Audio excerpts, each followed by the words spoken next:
शेर और बाघ में कौन ज्यादा ताकतवर है। एक बड़ा और घना जंगल था। उस जंगल में एक लोमड़ी रहती थी। लोमड़ी जानवरों के बीच चुगली लगाकर झगड़ा करवाने में एक्सपर्ट थी। एक दिन लोमड़ी यूं ही जंगल में घूम रही थी, तब उसकी मुलाकात बंदर से होती है। वो बंदर से कुछ कहती, इससे पहले ही बंदर कहता है, देख लोमड़ी, अब तो मुझे किसी की चुगली करके मेरा वक्त खराब मत कर। मैं तेरी बातों में नहीं आने वाला। अरे वाह बंदर, तू तो मुझसे डर गया। और मैं क्या तुम्हें चुगलखोर दिख रही हूँ? मैं तो वही कहती हूँ जो मुझे अच्छा लगता है। तुम ही आपस में झगड़ते हो, इसमें मेरी क्या गलती? लोमड़ी वहाँ से जाने लगती है। थोड़ी ही दूरी पर उसे बाघ दिखाई देता है।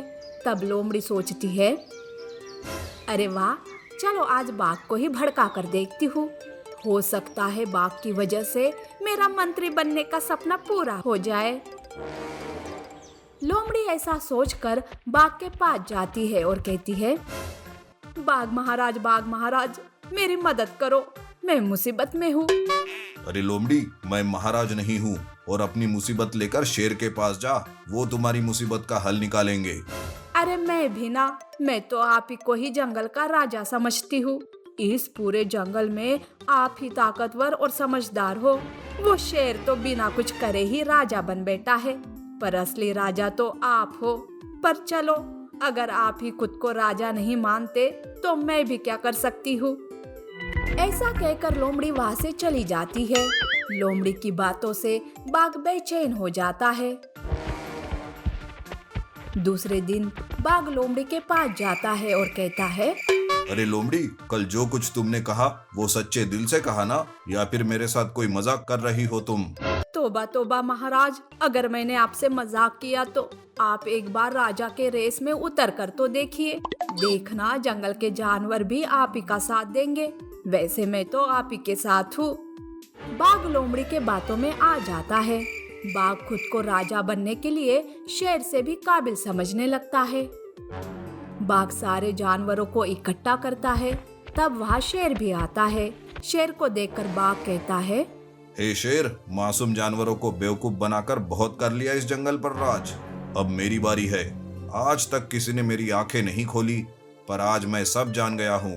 तू इस जंगल का राजा बनने के लायक नहीं है। अपनी जुबान का लगाम दे बाघ, ये कैसी बहकी बहकी बातें कर रहा है तू? तुझे पता भी है ना कि तू क्या कह रहा है और किससे कह रहा है? हाँ, मुझे सब पता है। तुम्हें खुद को साबित करना होगा कि तू मुझसे ज्यादा बेहतर है, इसलिए हम दोनों में कल मुकाबला होगा। शेर इस बात के लिए मान जाता है। जानवर ये सारी बातें सुनकर तो चकित ही हो जाते हैं। बंदर तो समझ जाता है कि ये आग तो लोमड़ी ने भड़काई है। बंदर लोमड़ी के पास जाता है और वो उसे ये सब रोकने के लिए कहता है। तब लोमड़ी कहती है, अरे अब तो कल के रेस में देखते हैं कि कौन जीतता है। बाघ जीत गया तो मैं मंत्री बन जाऊंगी, और अगर शेर जीत गया तो भी मुझे कोई फर्क नहीं पड़ने वाला। बाघ कुछ दिन उदास रहेगा और बाद में सब ठीक हो जाएगा। दूसरे दिन बाघ और शेर के बीच में लड़ाई शुरू हो जाती है। दोनों भी बराबर की टक्कर देते हैं, पर उस दिन लड़ाई में बाघ हार जाता है। पर बाघ हार को मानने के बजाय शेर पर ही इल्जाम डाल देता है और कहता है, शेर, तुमने चालाकी से मुझे हरा दिया। मैं तुझे और इस जंगल को बर्बाद कर दूंगा। बाघ तो दिन ब दिन और भी गुस्सैल बन जाता है। बाघ बात बात पर जानवरों पर हमला करने लगता है। जंगल की शांति ही नष्ट हो गई थी। तब एक दिन बंदर लोमड़ी के पास जाता है और कहता है, लोमड़ी, देखो तुम्हारी छोटी सी चिंगारी ने जंगल का क्या हाल कर दिया। अब तो सबके सामने आकर सारी सच्चाई बयान कर दो। रोक लो जंगल को बर्बाद होने से। हाँ बंदर, मैंने भी कभी नहीं सोचा था कि ये सब हो जाएगा। हाथ में मंत्री पद तो नहीं आया, पर जंगल की शांति चली गई।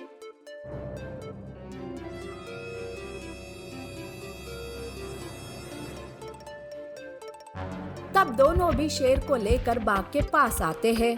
लोमड़ी चुगली करने की बात सबके सामने कबूल करती है और बाघ और शेर से माफी मांगती है। तब बाघ गुस्से से कहता है, लोमड़ी, तुम्हारी वजह से मैंने शेर को गलत समझा, जानवरों पर जुल्म की है। मैं तुम्हें नहीं छोड़ूंगा। नहीं बाघ, इसमें इसकी क्या गलती? हम ही दोनों को पहले समझ लेना चाहिए था। पर बाघ, सच में तुम भी बहुत ताकतवर हो। आज से तुम ही मेरे खास मंत्री हो।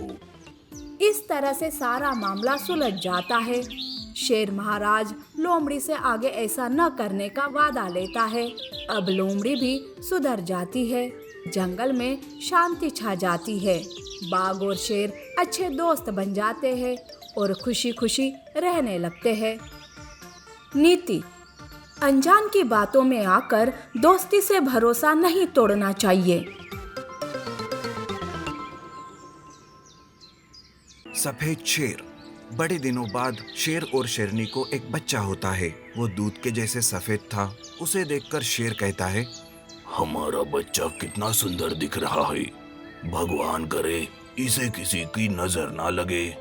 मैं इसे किसी की नजर आने ही नहीं दूंगी, तो कैसे लगेगी नजर? मैं तो हमेशा इसे अपने आंखों के सामने रखूंगी और सभी जानवरों को अपने बच्चे को देखने ही नहीं दूंगी। शेरनी ने जंगल में आदेश भेज दिया कि जब कभी राजकुमार शेर और शेरनी के साथ जंगल घूमने निकले तो कोई उसे नजर उठाकर ना देखे, जिस वजह से सारे जानवर शेरनी की आदेश का पालन करते हैं। एक बार कुछ जानवर एक साथ बातें कर रहे थे। तभी वहाँ लोमड़ी आती है और वो कहती है, अरे, हमारे जंगल का राजकुमार कैसे दिखता है? हमें तो ये पता तक नहीं। लोमड़ी की बात सुनकर बंदर कहता है, अरे सुना है कि वो सबसे हटकर है और उसका रंग तो बिल्कुल दूध के जैसे सफेद है। मैंने तो आज तक ऐसा सफेद शेर देखा ही नहीं। तो आज भी कौन सा देख लिया उसे? सारे जंगली जानवर सफेद शेर को देखने के लिए तरस जाते हैं। शेरनी तो दिन ब दिन अपने बच्चे को गुफा में ही रखने लगती है, ना किसी से मिलना और ना ही किसी के साथ खेलना।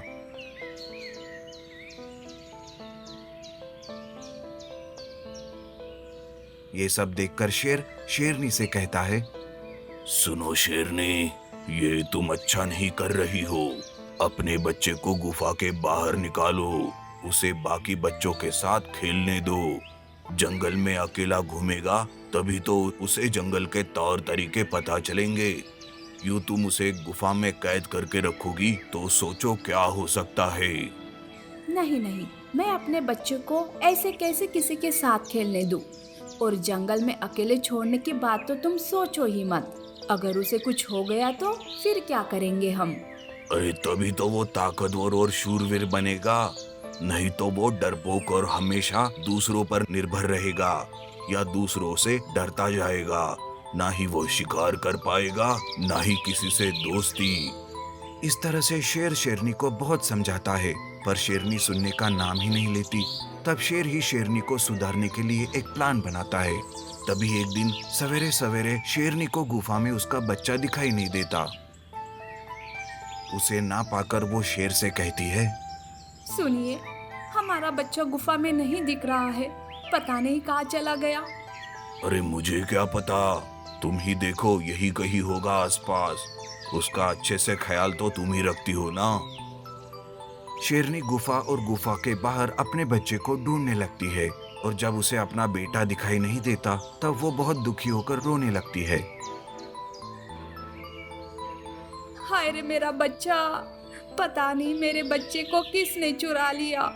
अब मैं उसके बिना कैसे जीऊंगी? इस तरह शेरनी रोते ही रहती है। उसकी आवाज सुनकर बाकी जानवर वहाँ इकट्ठा होते हैं। तब उसे लोमड़ी कहती है, अरे शेरनी, तुमने अपने बच्चे को लड़ाई भी नहीं सिखाई थी।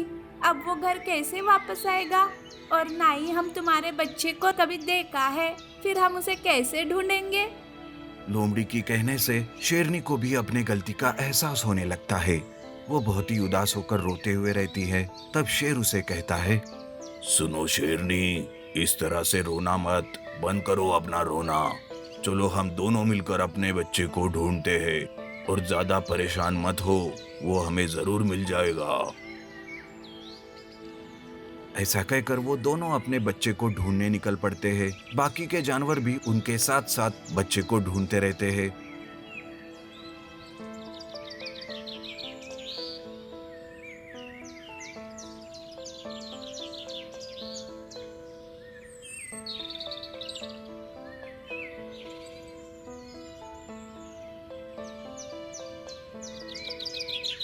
ऐसे में ही शेरनी को अपना बच्चा खरगोश के बच्चे के साथ खेलता हुआ दिखाई देता है।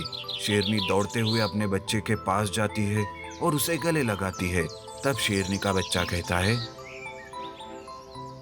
माँ, आज जितना खुश मैं कभी नहीं था। इन बच्चों के साथ खेलकर मुझे बहुत आनंद आ रहा है। बच्चे की ये बात सुनकर शेरनी भी बहुत खुश हो जाती है और सारे जानवर भी अपने राजकुमार को पहली बार देखकर वो भी खुश हो जाते हैं। तब शेर कहता है, देखा शेरनी, हमारा बच्चा सबके साथ घुल मिलकर खेल रहा है, कितना खुश है वो। हाँ जी, आज के बाद मैं इसे कभी नहीं रोकूंगी। उसे सबके साथ रहना है और उनके जैसे बनकर रहना है। मुझे मेरी गलती का एहसास है।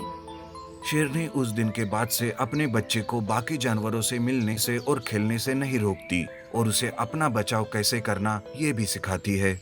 इसीलिए हमें अपने बच्चे को इतना भी प्यार या उसकी देखभाल नहीं करनी चाहिए जिससे वो खुद की रक्षा ही करना भूल जाए। उसे बाकी बच्चों की तरह ही खेलने और कूदने की आजादी देनी चाहिए और उस पर नजर रखनी चाहिए।